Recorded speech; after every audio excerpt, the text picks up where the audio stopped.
작년 12월 12일입니다. 서울 남부 교도소 앞에 시민들의 항의가 있었습니다.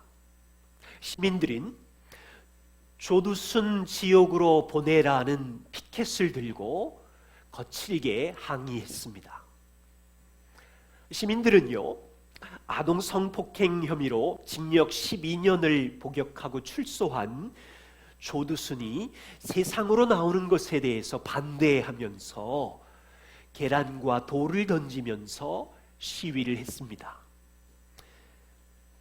심지어 조두순 씨가 살게 되는 거주지에까지 시민들은 찾아가서 항의를 계속했어요. 왜 조두순을 풀어주었느냐? 도대체 불안해서 못 살겠다. 다시 사건이 발생하면 누가 책임질 거냐? 이런 시위를 했던 것이지요. 우리는 이 뉴스를 통해서 이 현장을 목격한 바 있습니다. 저는요, 이 뉴스를 보면서 2000년 전 사마리아 도시의 여인이 생각났습니다. 남편을 6명이나 두었던 사마리아 도시의 여인, 모든 비난을 받고 도시의 왕따 죄인이었습니다. 어느 날 예수님은 이 왕따 망가진 여인을 찾아오시고 은혜로 그녀를 예배자로 초청하십니다. 이 여인처럼 조두순은 서울이라는 도시의 사람들의 비난을 받았던 파렴치한 죄인이었습니다. 사실은요, 조두순도 죄인이지만 그를 모욕하고 있는 시민들도 죄인이고, 이 뉴스를 보고 있는 저도 하나님의 은혜가 절실히 필요한 망가진 죄인입니다. 시편 51편은 3000여 년 전 이스라엘 왕 다윗의 회개의 기도입니다. 서울 도시의 조두순보다 어쩌면 예루살렘 도시의 다윗의 죄는 더 심각한 죄입니다. 다윗의 죄는 가족들에게 상처를 주었고 예루살렘과 이스라엘 백성들에게 상처를 준 추악한 죄였습니다. 다윗의 죄가 은폐되어 잊혀져 갈 때쯤 하나님은 나단 선지자를 보내어서 다윗의 죄를 들추어내셨어요. 이유는 하나님께서 다윗을 사랑하셨기 때문입니다. 우리는 지난주 시편 51편 1절과 9절 말씀을 통해서 다윗이 자신의 죄를 살피며 하나님 앞에 망가진 죄인의 고백을 보았습니다. 그리고 다윗은 하나님의 의로우심 앞에 핑계대지 않았고 하나님의 인자하심의 성품에 의지해서 이 죄를 용서해 주실 것을 간구하며 기도했습니다. 다윗의 회개의 삶은 다윗 한 사람의 것이 아니라 우리 성도의 일생 동안 이와 같은 죄를 버리고 하나님을 사랑하는 삶은 계속되어야 한다는 말씀을 나누었습니다. 오늘은 후반부입니다. 10절과 19절 말씀을 보시면 다윗은 간절히 하나님께 돌아가는 삶을 구하고 있습니다. 다윗은 하나님, 망가진 저의 마음을 새롭게 창조해 주십시오. 마음의 회복을 기도하고 있습니다. 마음이 회복된 이후에 하나님을 더욱 사랑하게 해주세요. 하나님께 더욱 가까이 가게 해주세요. 기도하고 있습니다. 그리고 하나님께 받은 은혜를 이웃에게 공동체를 회복할 수 있도록 도와주십시오. 기도하고 있습니다. 오늘 이 다윗의 기도를 통해서 일생 동안 주님의 은혜교회 성도들이 죄를 버리는 삶을 매일매일 주님 앞에 설 때까지 해갈 뿐 아니라 하나님께로 돌아가는 삶, 하나님을 더욱 사랑하는 삶을 일생 동안 함께 해 가기를 소망합니다. 첫 번째입니다. 다윗은 자신의 죄를 고백하고 용서를 구한 후에 10절에 하나님이여 내 속에 정한 마음을 창조해 주십시오. 내 안에 정직한 영을 새롭게 해 주십시오. 12절에 자원하는 심령을 주십시오. 기도하고 있습니다. 나단 선지자로 인해서 다윗의 죄가 들추어질 때까지 다윗의 마음은 어떠했을까요? 여러분 생각해 보세요. 다윗의 마음은 죄로 인하여 처참하게 찢어지고 망가졌습니다. 다윗의 마음은 욕망의 포로가 되어 있었어요. 밧세바를 단 하룻밤의 쾌락을 위하여 다윗은 자신의 권력을 이용하여 간음했습니다. 다윗은 밧세바를 사랑한 것이 아니에요. 대화를 한 것이 아니라 밧세바를 물건 취급하면서 자기의 욕망의 포로가 되어서 남의 아내를 빼앗았으니 도둑질이지요. 전쟁터에 밧세바의 남편 우리아를 불러내어서 다윗은 자신의 간음죄를 은폐하였으니 무서운 거짓말을 한 것이지요. 다윗은 자신의 권력의 힘을 이용하여 부하들을 이용해서 충신 우리아를 살해했으니 추악한 음모의 주동자였어요. 여러분 이 정도 되면 다윗의 마음은 갈갈이 찢어져 있고 망가져 있는 것이 보이시나요? 사건이 뒤죽박죽 엉망이 될 때까지 시간이 어느 정도 걸렸을까요? 정확히 알 수는 없지만 임신한 사실을 한 달이 지났을 때 알렸고 오고 가고 하는 과정을 생각해 보면 이 시간은 한 두세 달 정도의 시간이 필요했을 거예요. 다윗은 기름 부음을 받을 때 성령님이 임재한 믿음의 사람이었고 그 이후로부터 기도의 교제에 친밀했던 사람이었고 하나님의 은혜를 찬송으로 노래했던 찬송의 사람이었어요. 그런데 다윗은 자신 마음 안에 웅크린 쾌락의 욕망을 허용해버리자 무서운 제약의 행동이 두세 달 동안 쏟아져 나오기 시작했어요. 저는 생각해 봅니다. 다윗 안에 성령이 계속해서 다윗에게 말씀하셨다고 믿습니다. 성령은 다윗에게 너의 욕망을 멈추어라. 너의 거짓말의 은폐를 멈추어라. 너의 더러운 유혹을 멈추어라. 계속 성령은 다윗에게 말씀하셨겠지만 다윗은 계속해서 성령의 인도하심을 거절했고 유혹을 허용하고 행동으로 옮기고 유혹을 허용하고 행동으로 옮기고 두세 달 동안을 그렇게 했어요. 다윗의 마음은 한두 번이 아니라 오랜 시간 동안 하나님께 반항했고 그 반항한 죄는 다윗의 마음은 찢어지고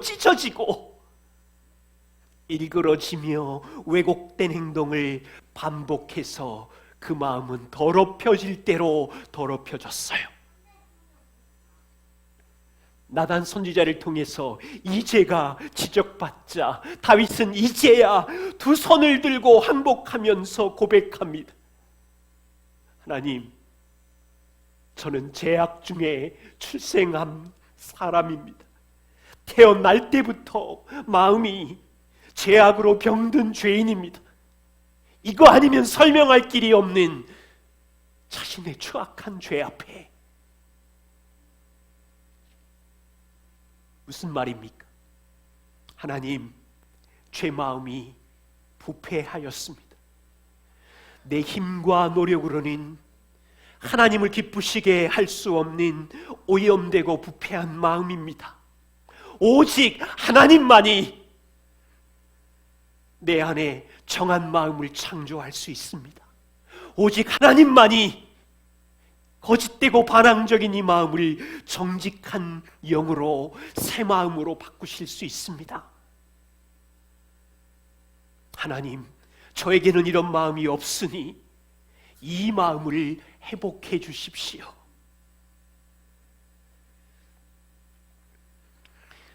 인간의 진짜 문제는 부패한 마음입니다. 조두순 같은 서울도시 죄인도, 사마리아 도시의 여인도 마음이 부패한 것이 문제였습니다. 예루살렘 성의 다윗 왕도, 솔로몬도 마음이 부패한 죄인이었고요.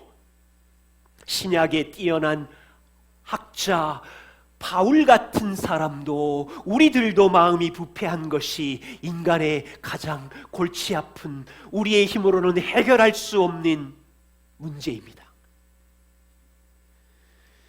예수님이 세상에 오신 목적이 무엇입니까? 왜 하나님 보좌를 버리고 예수님이 오셔야만 했습니까?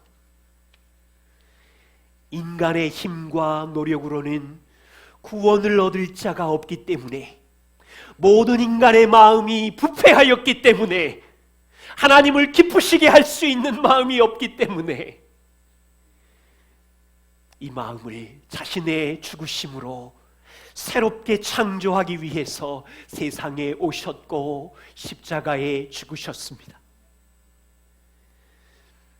예수님은 밤에 찾아온 니고데모에게, 요한복음 3장을 쭉 보세요. 예수님의 말씀은 이렇습니다. 니고데모야, 내 마음이 철저히 죄로 오염이 되었기 때문에 너의 힘과 노력으로는 하나님 앞에 들어올 수가 없는 거야. 너는 쌓은 성공과 탁월한 성경적인 지식과 물질을 자랑할지 모르지만 그것으로는 하나님 앞에 설 수가 없는 거야. 너는 다시 태어나야 하며 하나님의 아들이 너의 마음을 새롭게 창조하기 위해서 왔기에 나를 믿어야 하나님 앞에 설 수 있다는 말씀을 니고데모에게 하십니다. 수백 년 전 에스겔 선지자는 망가진 이스라엘 백성들을 향하여 소망의 말씀을 주십니다. 새 영을 너희 속에 두고 새 마음을 너희에게 주되 너희 육신에서 굳은 마음을 제거하고 부드러운 마음을 줄 것이며, 에스겔은 타락해서 포로로 무너져 있는 이스라엘 백성들을 향하여 소망의 말씀을 하시는 거예요. 메시아 하나님의 아들이 오시면 맑은 물로 죄를 사하여 줄 것이며, 그 아들이 오시면 새 생명을 줄 것이며 새 영 성령을 주실 때 너희 안에는 새로운 마음을 창조해 주실 것이다.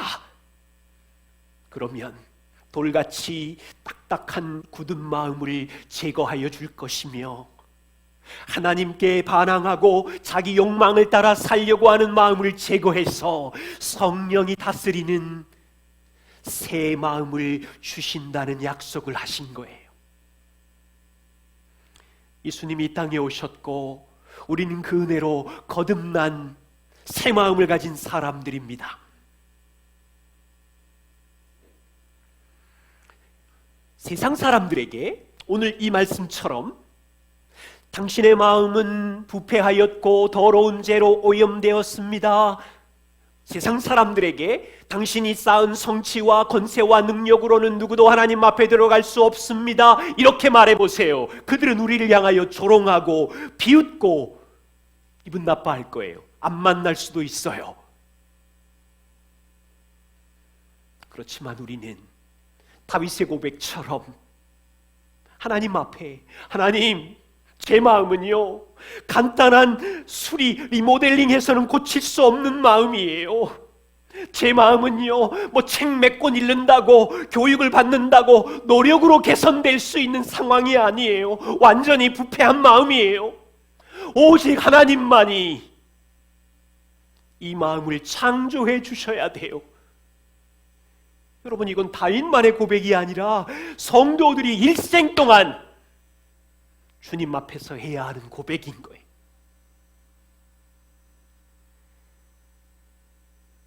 두 번째입니다.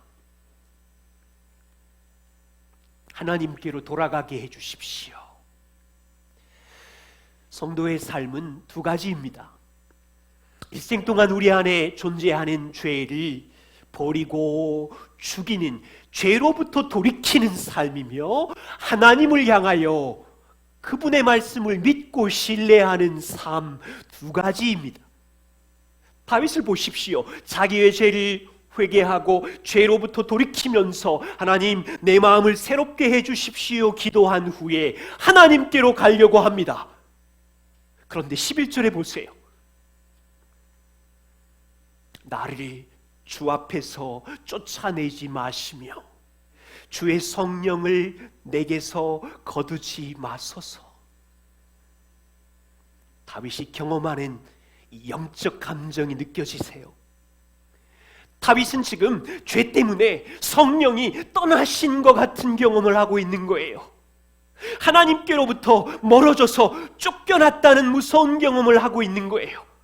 다윗은 지금 용서를 구하면서, 하나님, 제 마음이 하나님께로 돌아가게 해주십시오. 성령과 다시 사랑의 친밀한 교제를 회복할 수 있게 해주십시오. 하나님께 돌아가기를 간구하고 있어요. 다시 다윗을 생각해 보세요. 끔찍한 죄를 짓고 1년 동안 다윗은 어떻게 살았을까요? 시작은 다윗 안의 욕망, 쾌락에 대한 욕망이었지요. 그런데 이 쾌락에 대한 욕망을 허용하자 이 욕망이 출렁거려서 행동으로 나오게 되자 다윗은 밧세바를 가늠하는 죄를 지으며 우리아 충신을 살해하는 죄를 지으면서도 이 시간의 과정 속에서 다윗은 습관을 따라서 제사를 드렸을 거예요. 예배를 했을 거예요. 1년 동안 성실하게 종교적인 형식적인 습관을 따라 경건 훈련을 했을 거예요. 그런데 문제는 뭔 줄 아세요? 12절에 보십시오. 다윗 안에는 구원의 즐거움이 사라졌어요. 예배의 감격이 없어요. 16절에 보세요. 주께서는 제사를 기뻐하지 아니하시리로다. 주는 번제를 기뻐하지 아니하신다. 다윗은 지난 1년 동안 구약의 방식을 따라서 양과 소를 제물로 예배했지만 구원의 즐거움, 예배의 감격이 없어요. 형식적인 예배 속에서 이것은 하나님이 기뻐하지 않는다는 것을 철저히 경험하면서 자신이 하나님께로 쫓겨났다는 감정을 갖고 있으면서 성령이 내 안에서 떠나셨구나라는 감정을 경험하면서 다윗은 이 죄의 수렁에 있는 1년 동안 예배도 드렸고 기도도 하였고 자녀들에게, 백성들에게 말씀도 가르쳤을 것이고 반복적인 짐승의 피의 제사를 드렸지만 자기는 아는 거예요. 마음이 냉랭해요. 구원의 기쁨이 없어요. 하나님과의 사랑의 친밀한 교제의 감사가 없어요. 자기는 알아요. 여러분, 다윗이 누구입니까? 젊은 시절부터 하나님과 교제한 사람이에요. 사울에게 쫓길 때마다 광야에 있는 동안도 시편을 보십시오. 다윗은 외롭지 않았어요. 인생의 가장 고통스러운 시즌도, 어떤 전쟁터 속에서도, 어떤 재난 속에서도 다윗은 혼자가 아니었어요. 하나님과 친밀한 사랑의 교제를 광야에서든지 전쟁터에서든지 했던 하나님을 신뢰하는 기도의 사람, 찬송의 사람이었어요. 그런데 지난 1년 동안 죄 때문에 다윗은 하나님께로 쫓겨난 무서운 경험을 하고 있는 거예요. 성령이 떠나신 고통스러운 경험을 하고 있는 거예요. 그리고 죄를 고백하면서 가장 먼저 말하는 말, 주여, 저의 마음이 하나님께로 돌아가게 하시고 사랑이 회복되게 하시고 구원의 즐거움을 회복해 주십시오. 형식적인 예배가 아니라 자원하는 심령으로 저를 붙들어 주십시오. 저의 입술이, 저의 혀가 주님의 의를 높이 찬양하게 해 주십시오.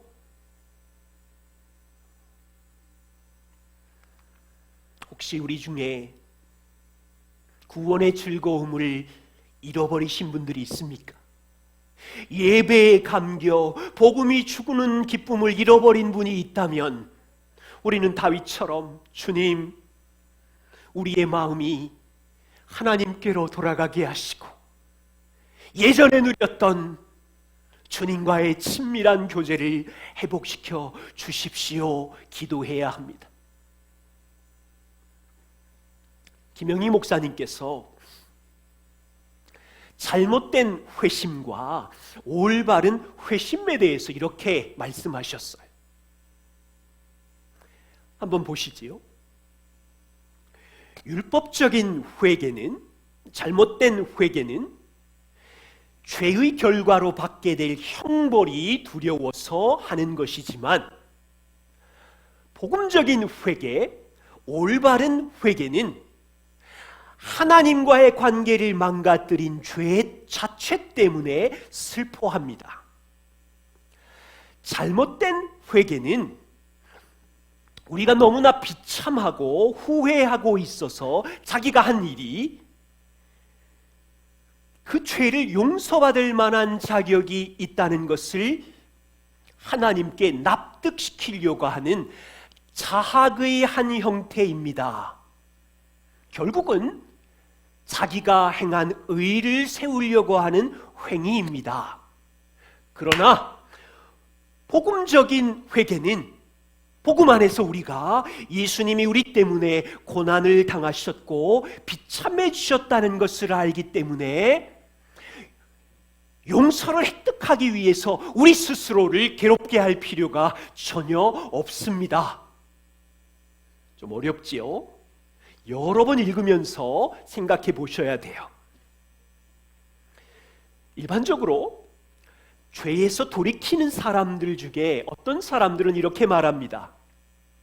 저는 저의 죄를 고백하고 회개할 때 엉엉 울어야 하나님께 용서받은 느낌이 든다고 이야기를 하는 사람들이 있어요. 예를 들어서 그냥 덤덤하게 저의 죄를 고백하면 용서해 주시지 않을 것 같은 두려운 느낌이 든다는 것이지요. 죄송하지만 자기 느낌을 존중하면서 자기가 용서하는 강도에 따라서 하나님이 용서해 주실 것 같은 자기 행위를 높이는 위험한 일이에요. 아니, 생각해 보세요. 그렇다면 우리는 일생 동안 죄를 짓고 평생 넘어질 텐데, 넘어지면 다시 복음으로 일어나야 되고, 또 죄를 짓고 넘어지면 다시 그 다음에 일어날 때는 더 강한 용도로 울어야 되고 더 강한 자기 채찍질을 해서 일어나야 된다면 대체 기준이 뭐예요? 어디까지 울어야 돼요? 얼마나 자기를 학대해야 돼요? 그래서 나는 용서받을 자격이 없어, 나는 쓸모없어, 벌써 몇 번째야, 나는 이 정도 울어서는 용서 못 받을 거야, 나는 회개해도 소용없어 라고 하는 이 자기를 괴롭히는 일을 멈추셔야 돼요. 잘못된 회개입니다. 여러분, 다윗처럼 자기 입만 쳐다보시면, 자기 행위만 쳐다보시면 결론은 이거예요. 완전히 부패했구나, 오염되었구나, 엄마 태중에서부터 완전히 망가졌구나. 자기 행위만 쳐다볼 때 찾아오는 건 후회이면서 자책이면서, 자기 의인만 붙잡고 있는 심하면 자기 학대까지 가는 거예요. 복음을 붙잡은 올바른 회개는 이미 그리스도가 이런 나를 위하여 죄의 저주를 십자가에서 끝내셨구나, 그리스도를 쳐다보는 거예요. 올바른 회개는 그리스도가 하신 일을 쳐다볼 뿐 아니라 그분이 하신 일을 찬양하는 거예요. 그렇게 될 때 일어나는 마음은 나를 위하여 죽으신 주님을 사랑합니다. 주님을 사랑합니다. 제 마음을 고쳐주시고 당신이 행하신 일을 즐깁니다. 그때 구원의 즐거움이 회복되는 것이며, 주님의 그 친밀하신 사랑 안에 들어가 교제하기를 기뻐하는 것이며,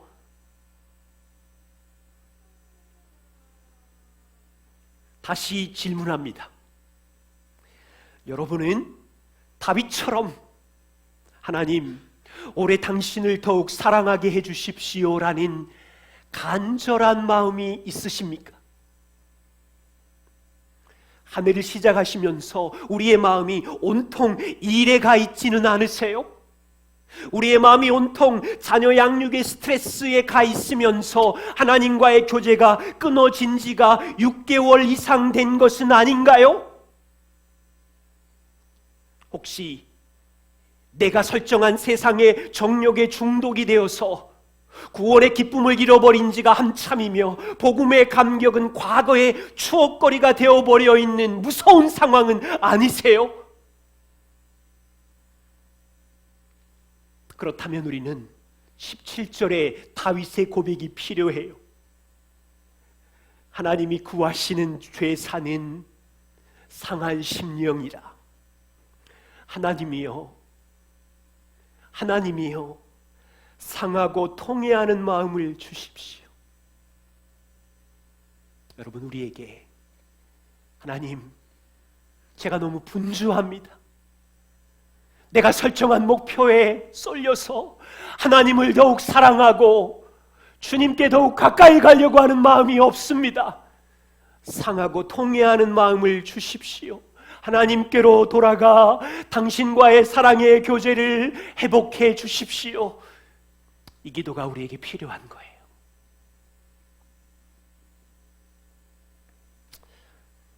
세 번째입니다.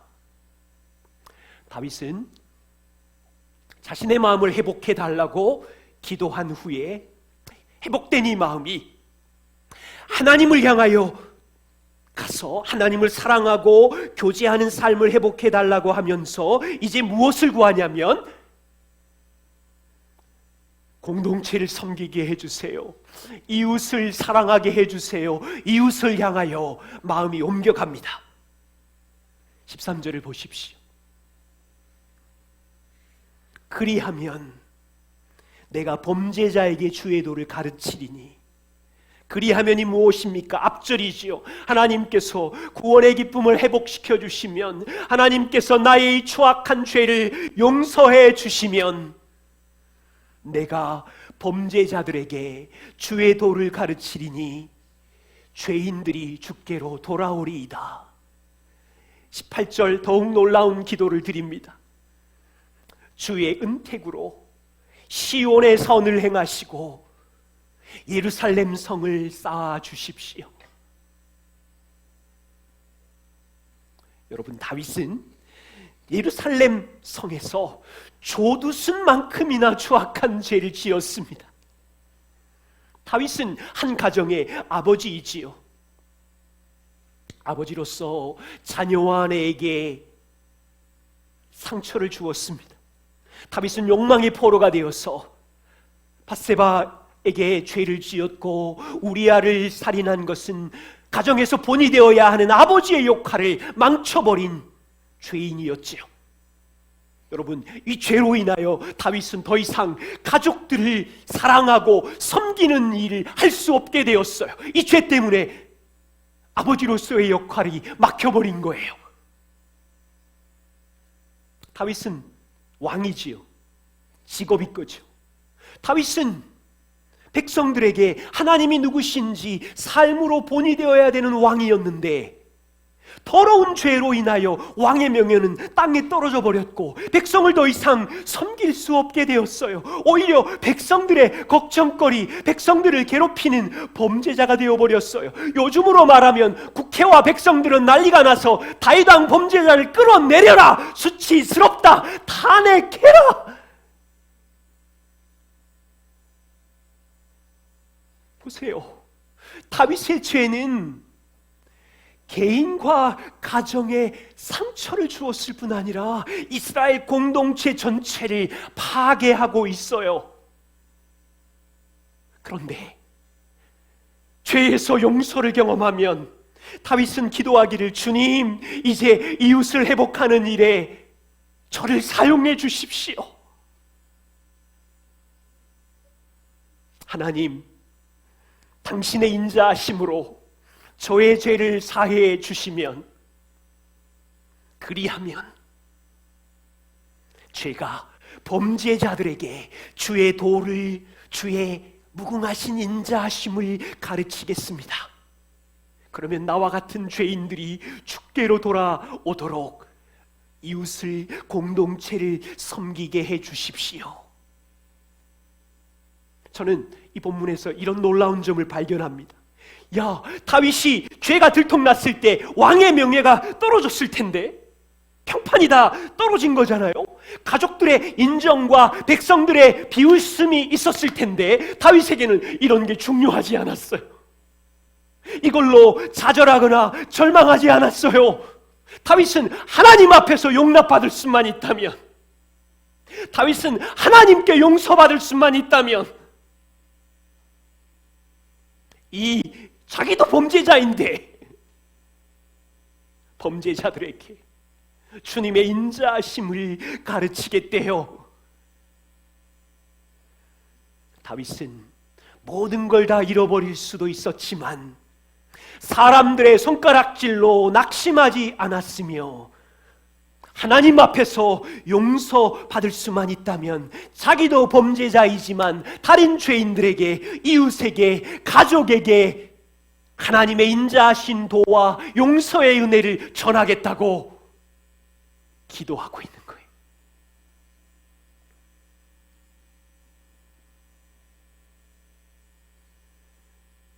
이와 같습니다. 다윗처럼 하나님의 셀 수 없는 은혜를 경험한 사람들의 마음은 하나님을 사랑할 뿐 아니라 본인이 경험한 그 은혜를 이웃에게 흘려보내며 공동체를 사랑하며 섬기는 인생으로 옮겨간다는 거죠.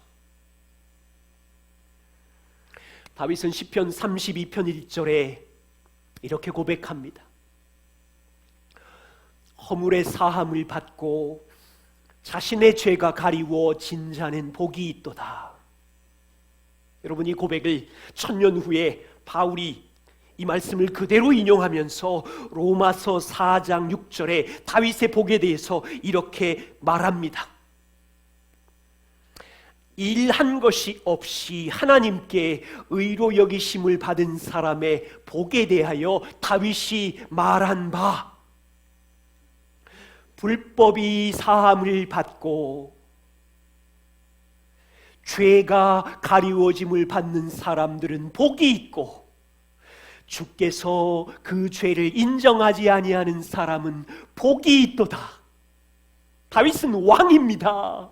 다윗은 땅에 있는 것들을 자랑할 게 너무 많았습니다. 자기가 누렸던 권세의 복을 자랑할 수 있었는데 권세의 복을 자랑하지 않아요. 다윗에게는 궁궐의 금은보화, 셀 수 없는 양들과 군사들, 마차들, 수많은 부동산과 건물들 자랑할 수 있었는데 복이라고 말하지 않아요. 다윗은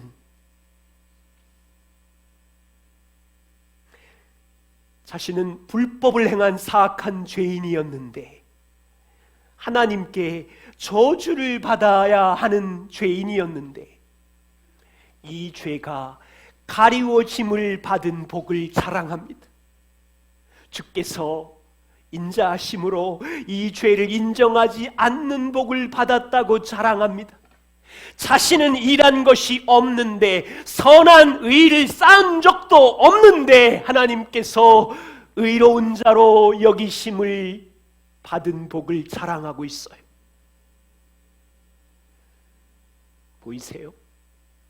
이 상황 속에서 다윗은 가족들에게 인정받지 못해서 돌팔매질을 당했을 것이고, 이 상황 속에서 이스라엘 백성들에게 본이 되지 못해서 오랜 시간 동안 손가락질과 비방을 받았겠지만, 다윗은 이 순간 하나님의 은혜로 주신 이 복으로 인하여 즐거워하고 있는 거예요. 다윗이 자랑한 복은 땅의 복이 아니라 하나님이 주신 복이었어요. 죄가 사함받은 복, 하나님 앞에 의롭다 여기심을 받은 복, 이 은혜를 도시에 있는 범죄자들에게 가르치겠다고 하는 거예요. 이 복은요, 다윗만이 경험한 게 아니지요. 다윗은 어렴풋하게 구약의 제사 법을 이용하여 어렴풋하게 알았지만, 신약의 우리들에게는 그리스도의 십자가와 삶으로 얼마나 선명하게 다 드러나 있는 하나님의 복음의 진리로 전해졌습니까? 오늘날 성도의 위기가 있어요. 그리스도께서 주신 죄사함의 복과 그리스도께서 주신 의롭게 된 복을 너무 가볍게 여기는 위기입니다. 다윗이 고백한 복을 하찮게 여기는 위험이 있어요. 물론 세상 사람들이 예수님이 우리의 죄를 대신해서 십자가의 형벌을 받아서 용서받았고 예수님의 삶으로 의롭게 되었다, 이 말을 들으면 세상 사람들은 비웃거나 조롱하거나 이건 이해가 가잖아요. 그런데 복음을 이해한다고 하는 성도들의 삶 안에 그리스도께서 주신 제사함의 복과 의롭게 됨의 복을 가볍게 여겨요. 자랑하지 않아요. 어떻게 선포해야 되는지 근육이 없어요. 그러면 위험에 빠집니다. 제사함의 복을 소홀히 여겨보십시오. 어떻게 됩니까? 성도들은 죄의 자유함이 없습니다. 그렇게 되면 자기가 행한 죄책감과 수치심에 매일마다 시달리면서 밤잠을 설치게 됩니다. 자기는 복음을 믿는다고 말하지만 죄사함의 복을 이해하지 못했기에 여전히 자신들 안에 일어나는 욕망의 노예로 긴 밤을 보낼 수가 있어요. 그리스도께서 주신 의롭다 하심의 복을 소홀히 여기면 어떻게 됩니까? 주님은 우리를 완전히 용납하시고 인정해 주셨는데 이거를 잊어버리면 이 사람은 이제 사람의 인정이 중요한 거예요. 사람의 평가가 중요한 거예요. 항상 자기 행위의 느낌이 중요한 거예요. 자녀들이나 배우자, 교회 지체들이 비난하면 와르르 무너져요. 복음 안에서 하나님께 완전히 용납받고 의롭게 되었다는 자녀라는 이 진리를 가볍게 여기면 눈에 보이는 사람의 인정이 우리를 괴롭혀요.